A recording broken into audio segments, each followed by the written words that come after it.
You weren't supposed to see this. Not after that kind of attack, not after hundreds of strikes, not after leadership losses, not after the scale of pressure applied. The expectation was simple. Iran would weaken, fragment, maybe even collapse, but it didn't. And now something far more dangerous is happening. The perception of power is starting to shift because when a system survives what was meant to break it, it doesn't just endure. It gains something, leverage, and leverage changes everything at the beginning of this war. The advantage looked obvious. The United States and Israel launched overwhelming force, hundreds of strikes in hours, military infrastructure targeted, leadership removed, systems disrupted. That's not small. That's decisive level force. And in traditional war, that should have been enough. But this isn't a traditional war because Iran didn't collapse. Its system didn't disintegrate. Its command structure disrupted but restored. Its military damaged but active. Its influence reduced in places, but still operational across the region. That outcome alone forces a new question. Not who struck harder, but who absorbed it better.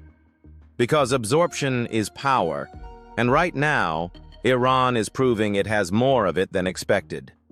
This is where the shift begins, not on the battlefield, but in perception, because power is not just what you can do. It's what others believe you can withstand, and Iran just showed it can withstand a lot. That sends a message to its enemies, to its allies, to neutral countries watching closely. Because if a system survives that level of force, it becomes harder to intimidate, harder to pressure, harder to control. That's the psychological shift, and psychological shifts drive strategic ones. Now look at what happens next. Instead of weakening into compliance, Iran becomes more assertive, more resistant to demands, more confident in its position. That's not expected behavior. That's the result of survival because survival flips the script. Instead of being forced into submission, you gain bargaining power, and bargaining power is influence. Now step back. Look at the system around the war. This is where the shift becomes undeniable. Energy markets disrupted, oil flows threatened, shipping routes become leverage, prices rising globally. That's not a side effect of that strategy, because when energy becomes a pressure point, it doesn't just affect enemies. It affects everyone. And when everyone is affected, the cost of continuing the war increases for everyone. That's the real shift, not just survival but systemic influence. Now here's the uncomfortable part. This doesn't mean Iran is winning because the damage is real. Leadership losses, economic strain, internal instability, all of that matters. But winning isn't binary anymore. It's positional, and position is shifting. Because while the US and Israel demonstrated overwhelming force, they didn't achieve full control. Key objectives remain unresolved. Regional influence, long-term deterrence, future stability still in play, still contested. That creates a gap between expectation and reality. And gaps like that are where power shifts quietly. Because now the narrative changes from Iran is weak to Iran is resilient.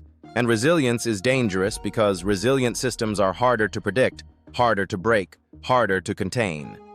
Now layer in the ceasefire on the surface.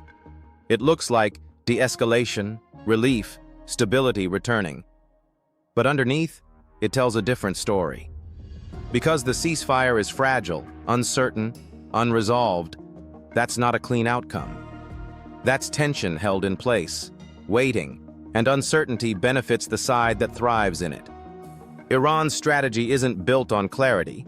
It's built on ambiguity, on stretching time, on forcing others to react. And right now that strategy is working because the war didn't end.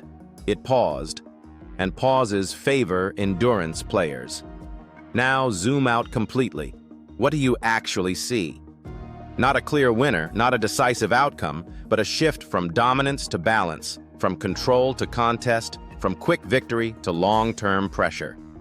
And in that kind of environment, the strongest player isn't always the one with the most power. It's the one best adapted to uncertainty.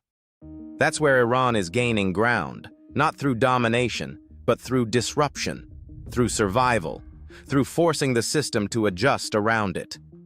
Because when the system adjusts, power redistributes. And right now, that redistribution is happening across energy, across politics, across perception quietly, strategically, without most people fully noticing. So is Iran gaining ground? Not in the way you expect, not through visible victory, but through position, through leverage, through endurance, and in modern war. That may matter more than anything else because wars today aren't decided in moments. They're decided in how systems shift over time. And right now, the system is shifting, not completely, not decisively, but enough to change the trajectory. And once a trajectory changes, the outcome eventually follows. So the real question isn't, is Iran winning? It's, is the balance of power starting to move? Because if it is, then the war you thought you were watching is no longer the same war. If this changed your perspective, subscribe because the next video might change your life.